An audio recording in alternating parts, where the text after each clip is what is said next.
విజయవాడ ఇంద్రకీలాద్రిపై దేవి శరన్నవరాత్రి ఉత్సవాలు అంగరంగ వైభవంగా ప్రారంభమయ్యాయి. ఉదయం నుండి అమ్మవారిని దర్శించుకోవడానికి భక్తులు బారులు తీరారు. భక్తులకు ఎలాంటి ఇబ్బంది లేకుండా ఆలయ అధికారులు అన్ని చర్యలు చేపట్టారు.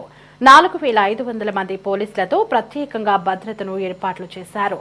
భక్తులకు ఎలాంటి ఇబ్బంది లేకుండా అన్ని చర్యలు తీసుకున్నామన్న ఈవో సీనా నాయక్తో మా ప్రతినిధి Lahari face to face. Vijayawada ఇంద్రకీలాద్రిపై శరన్నవరాత్రి ఉత్సవాలు అట్టహాసంగా ప్రారంభమయ్యాయి. ప్రస్తుతం మనతో పాటు ఆలయ ఈవో సీనా నాయక్ గారు ఉన్నారు. వారితో మాట్లాడి మరిన్ని వివరాలు తెలుసుకుందాం. సార్ నమస్తే సార్. ఈ సంవత్సరం ఈ ఉత్సవాలకి సంబంధించి ఎటువంటి భద్రతా ఏర్పాట్లు చేశారు సార్? అలాగే రాబోయే భక్తులకు కూడా ఎటువంటి సౌకర్యాలు కల్పించారు? జై కనకదుర్గాయ నమః. ఈరోజు ఈ యొక్క శరన్నవరాత్రి వేడుకలు అత్యంత వైభవంగా ప్రారంభం చేయడం జరిగింది. దీనికి సంబంధించి గత 15-20 రోజుల నుంచి కూడా గౌరవ కలెక్టర్ గారు మరియు కమిషనర్ ఆఫ్ పోలీస్ వారి ఆధ్వర్యంలో భద్రతా దృష్ట్యా దాదాపు 4500 మంది పోలీస్ సిబ్బంది కూడా ఇక్కడ డ్యూటీలు చేస్తున్నారు.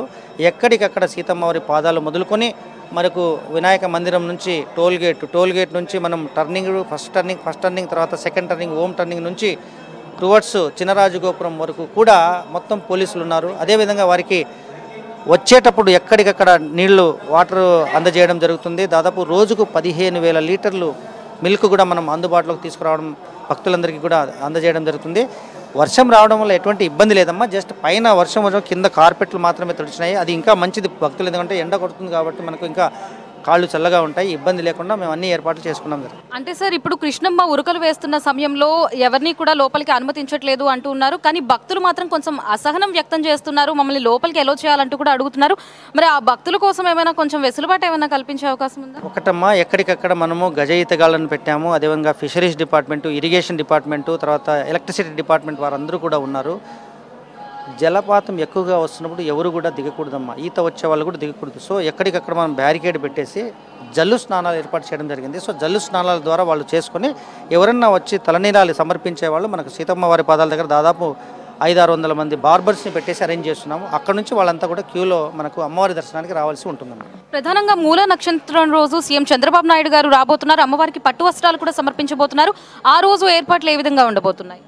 ఆ రోజు మొత్తం అన్ని క్యూ లైన్లు ఫ్రీగా వదిలేస్తామమ్మా. ఆ రోజు గౌరవ ముఖ్యమంత్రి గారు రాష్ట్ర ప్రజల కోసం, ప్రజల సంక్షేమాన్ని ఉద్దేశించి అమ్మవారిని దర్శించుకోవడానికి వస్తున్నారు కాబట్టి ఎలాంటి సాధారణ భక్తులకు ఎలాంటి అసౌకర్యం లేకుండా ఆ రోజు ప్రికాషన్స్ తీసుకుని ముందుగానే ప్లాన్ చేసుకున్నామని తెలియజేస్తున్నాం. సార్, ఈసారి వాటర్ ఫ్లో ఎక్కువగా ఉంది. మరి తెప్పోత్సవంకి సంబంధించి ఎటువంటి నిర్ణయాలు తీసుకున్నారు? ఇంకా టైం ఉంది. మనకు దాదాపు 72 గంటల ముందు మనకు తెలుస్తుంది తెప్పోత్సవం జరుగుతుందా లేదని. ఇప్పటివరకు అయితే ప్రాబ్లం ఏం లేదు. కొద్దిగా మనకు వాటర్ లెవెల్ అయితే ఉంది. అప్పటికి తగ్గితే ఖచ్చితంగా తెప్పోత్సవం జరుగుతుంది. Thank you sir. సో చూస్తున్నారు కదా, దుర్గగుడి ఏర్పాట్లకి సంబంధించి ఇప్పుడే ఆలయ ఈవో సీనా నాయక్ గారు మనతో పాటు చెప్పారు. ప్రతి ఒక్క వివరాలు అన్నీ కూడా దగ్గరుండి జాగ్రత్తగా మేము అన్నీ కూడా సమీక్షిస్తూ ఉన్నాము. సీఎం చంద్రబాబు నాయుడు ఆ రోజు, ఏ రోజైతే మూల నక్షత్రం రోజు సీఎం చంద్రబాబు నాయుడు గారు రాబోతున్నారు, ఆ రోజు కూడా ప్రత్యేక ఏర్పాట్లు అయితే మేము తీసుకోబోతున్నాము.